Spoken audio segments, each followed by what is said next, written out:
Yes, I do. If you've been following me on this channel, then guess what? You're an OG, baby. Yes, you are. And if you're new to this channel, welcome. I'm so happy you decided to join us on this crazy ride. And a crazy ride is what it is for sure. Okay, so as most of you know, I am a recovering addict. If you didn't know, you know now. I have been clean 8.5 years with the exception of one relapse that happened in 2014. I hate having to say that, but I sort of feel if I don't say that, then I'm not being genuine, so it is what it is. So actually that's going to be what today's story time is about, is how I fell into addiction. And I guess you might see a couple of my animals running around. I hope that's not against the rules. Now, I do want y'all to keep in mind that it is nobody's fault I fell into addiction. It is my own fault. I have my own mind, okay?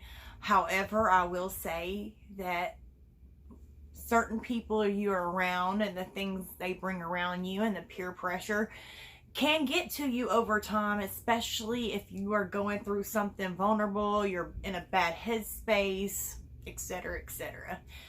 And I was in a bad headspace when all this happened because I was still trying to get over my ex. I also have a lot of childhood trauma. So that has sort of carried on into my adulthood, which now I've been in therapy since 2014. So I'm getting better with healing over time. So I just wanted to say that because I don't want y'all hearing certain people being a part of the story and thinking, oh, so they're the reason why she ended up being on drugs. Because it's nobody's fault but my own. When them things came around me, I should have removed myself from the situation altogether instead of allowing it to play a part in my life. I should have done things differently and I didn't. So, that's just how it is. However, going through this has made me the person I am. And I do believe I had to go through addiction for a reason, because I was so judgmental towards addicts. Especially my mom. She was an abusive alcoholic, and I'll still never understand the abuse or anything like that, but I can now understand the addiction aspect of it. I just used to be so judgmental. I used to think that addicts were weak because I have dabbled in so many other things and never become addicted to it. The only thing you could even closely say I become addicted to, I guess, was marijuana, and even then I don't think so, because anytime I've ever needed to quit it, I've been able to. So I think I just liked it a lot. So I was just judgmental. I was like, they're weak. If they wanted to get clean, they could. I've tried all this stuff and I've never become addicted and blah blah blah. Well, guess what? Guess what? I put my big fat foot right in my mouth, okay? And I believe it was one of them things where God was like, you know what? You want to judge other people? We're about to put you in their shoes. I believe that with all my heart. I believe I needed to go through it. I really do. And it has definitely made me a better person. I can see things from all different points of views, not just one certain view. So I'm not one-track minded. I take many different aspects of something, and I don't know, I just can see the bigger picture, I guess is what I'm trying to say. And once upon a time I couldn't. Joke was on me, wasn't it? So without further delay, let's get into the story time. Okay, so the story begins. I had gotten out of the shelter. If you do not know, when my ex left, I had nowhere to go, so me and my kids had to go to a shelter. That's just how it was. Now, being with my ex, I had never worked or anything because he wanted me to be a stay-at-home mom. I had never learned how to drive. I had begged him to teach me how to drive, and he only took me in his truck one time. Other than that, I never knew. And so when he left me and put us in a shelter, I was completely lost. I had nothing either because I had done moved from Georgia, where I was born and raised, to Tennessee for him to begin with. So I was just lost. I didn't know what I was going to do. I was terrified. So I go to the shelter. I get out of the shelter in 3 months. I promised myself I'm going to be out of that shelter before my kids' birthdays. And I was out before my kids' birthdays. I was so proud of myself. I got my first job. I went back to school. I got my license. I got a car. I got my own apartment. I was just doing the damn thing, okay? And one of my good friends, I had known her since I've been with my ex. As a matter of fact, we used to be neighbors. Me and her were hanging out. Now, she had dabbled into some stuff, you know, but she didn't do much of anything at this point at all. But she had some hydros, and she had given me half of one. So it started like that. I would take a half of one, and hell, I wouldn't take anything else until maybe a couple months would go by, and then I would take another half of one. It was nothing too serious then. Well, then me and my husband get back together, because we originally started dating around July, and I had broke up with him because I was still in love with my ex, and I felt like I was doing something wrong by being in a relationship with him. However, that didn't last long, because we ended back together in December of that same year. This was in 2008, I believe. So I'm with my husband at the time, and we're just dating. He's over at my apartment a lot, basically every night. And his best friend, who is unfortunately not with us anymore, he did pass away due to an overdose. May his soul rest in peace. He was there. My husband's cousin was there with her husband and her daughter come over to play with the kids. And actually that ended up being my daughter's best friend for a long time. And something that started out as just adults getting together, having a good time. The kids are in the bedroom playing. The adults are in the living room, you know. Having a good time, you know. I didn't see nothing wrong with it. I didn't see it to be a big deal. Adults get together. They party, right? Nothing abnormal about that at all. But it ended up being a big problem. Something I didn't think was an issue ended up turning into an issue real quick. And it started out with me just taking pills orally, and I only did it when we got together or whatever, which was like once every couple of weeks, something like that. I can't even remember anymore, but it was something like that. And I was only doing pills orally, and I was like, it's no big deal as long as I do them every once in a while. And I thought if I was only doing them when we got together, it's no big deal. Well, throughout this time, my husband and his best friend are snorting the pills. See, my husband's not an addict. He can do drugs socially and then not look back at them. And I had always been able to do that too, up until I started snorting pills. So my husband and his best friend are like, you don't know what you're missing. You need to snort it. Screw taking it. It's a whole different high when you snort it. And I was looking at them like they were crazy. And I was sitting there saying to them, I'm not putting that shit up my nose. Y'all done bumped y'all's head. Y'all go right ahead with that. It ain't for me. No. And that's how it was. And about 2 months go by, and throughout this whole time, every time we get together, they're saying the same thing. Screw taking it orally, snort it. You don't know what you're missing. It's a different high. You'll feel it faster. Blah, blah, blah, blah, blah, blah. And I keep telling them the same thing. I'm not putting that shit up my nose. Well, about after them 2 months or so of them constantly saying the same thing every time we get together, I was already in a bad spot mentally. After losing the father of my kids, I was just so lost. That was one of the worst heartbreaks I've ever been through. Not the worst, because the worst heartbreak I've ever been through is the situation I've been going through for the last 7 years with my children. But that situation, that was my first real heartbreak. And it threw me for a loop. And I missed him so bad. I missed our family being together so bad. Even though he didn't deserve me, because he couldn't even stay faithful to me. And I did everything for him.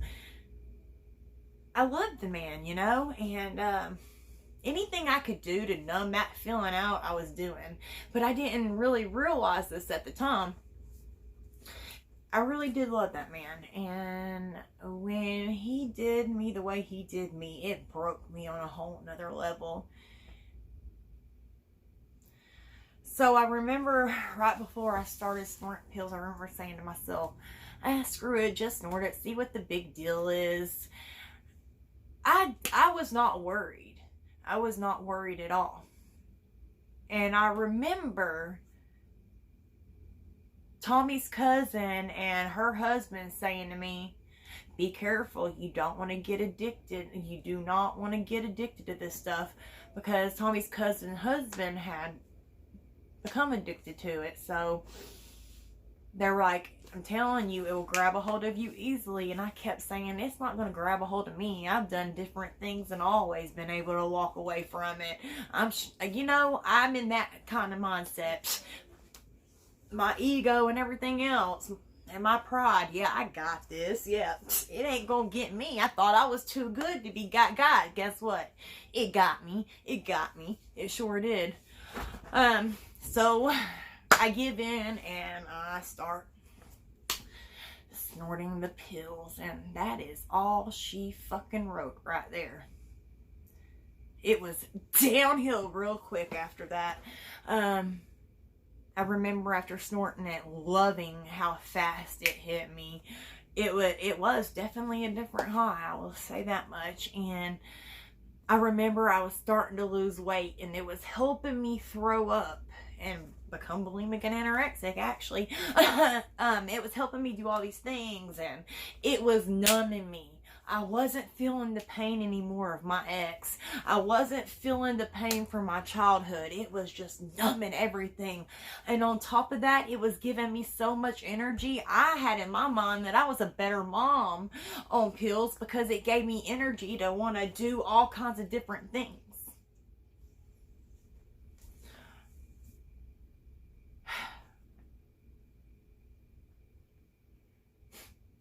And they say, would you go back? Would you go back and change it? Part of me wants to say, yeah, I would. But the other part of me says, no, I wouldn't change it, because then I wouldn't have went through all these different lessons that have molded me into the person that I am today, and I wouldn't be able to help other people. I needed to go through that. I was a judgmental bitch. I had a one-track mind. That fixed that real quick. Never think you're too good for addiction to grab a hold of you, because I promise you, you are not. It doesn't give a shit if you're a lawyer, a doctor, a police officer, a mother, a school teacher. It doesn't matter. A grandmother. It doesn't discriminate. Addiction does not discriminate. And you may think, oh, I can do this and walk away. I can do this and walk away. But all it's going to take is you being in a vulnerable state of mind, the right drug, and doing it the right way, because sometimes it does depend on that, for it to snatch your ass up and take you on a whole new ride. I promise you that. It does not discriminate. So don't think you're Miss Billy Badass or Mr. Billy Badass and that shit can't get a hold of me. It can't get a hold of me. Because it certainly can, and it certainly will. No, it will. It certainly, I promise you it will. Never think you're good enough. I would have never thought in a million years that I would have been an addict. Never. And I was in denial for such a long time. God, such a long time. And everybody kept saying, you've changed. And I'd have in my head, no, I have not changed. But really I had. It was making me so numb that I didn't give a shit. Except for about my kids. My kids were the only thing that mattered to me. Everybody else's feelings though? Nope. I think it was a matter of me having such a messed up childhood, going to 16, jumping into a relationship, having a child, wanting to spend the rest of my life with this man, to losing him. I thought I had lost everything when I lost him, when really I still had my kids. My kids were my motivation to do better, but because I had put myself in certain circumstances, other things had took a hold and ripped me from that reality to becoming a drug addict. I hid it from my kids and I didn't let them see any of that and stuff. But some of my actions did cause things to affect them, no matter how much I want to admit that or not. It's the truth. And I will live with that for the rest of my life. Addiction is not a game. And people say that addiction is a choice. I promise you it's not. I could think of a million other things I would have rather been doing than chasing a pill, so I didn't have to worry about being pill sick the next day. And there was plenty of times that I had to go pill sick because my kids were going to get what they wanted and needed before I ever got what I needed or wanted.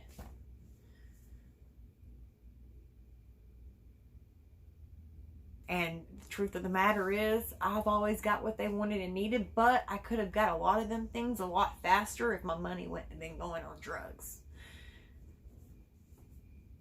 And it also doesn't matter if I hid it from them. It doesn't matter because a lot of my actions still did affect them. It sure did. When they had to go stay with their dad. When I went to jail. The negative things they're hearing about their mom. And just so much more. It affects them. And I won't ever forgive myself for that. They deserve a silver mom, so guess what? That is what they end up getting. And my kids are the reason for my sobriety. I'm just going to be quite frank about that. My kids are the reason why I strive to be sober. I do it for me too because I don't want that lifestyle, but mainly for my kids. Especially the last 7 years. For my kids. So just remember, don't think you're good enough for addiction to grab a hold of you, because you're not. Addiction is not a choice, by the way. See, getting high is a choice. Addiction is a disease. And those are just facts. No matter who likes it and who don't. That is a fact.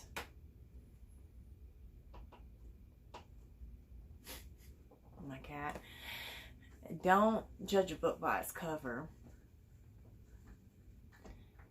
My addiction is not who I am as a person. It's what the drugs made me become. Thank God I'm in sobriety. I have my life. And that in itself is a blessing. I'm very proud of myself for how far I've come.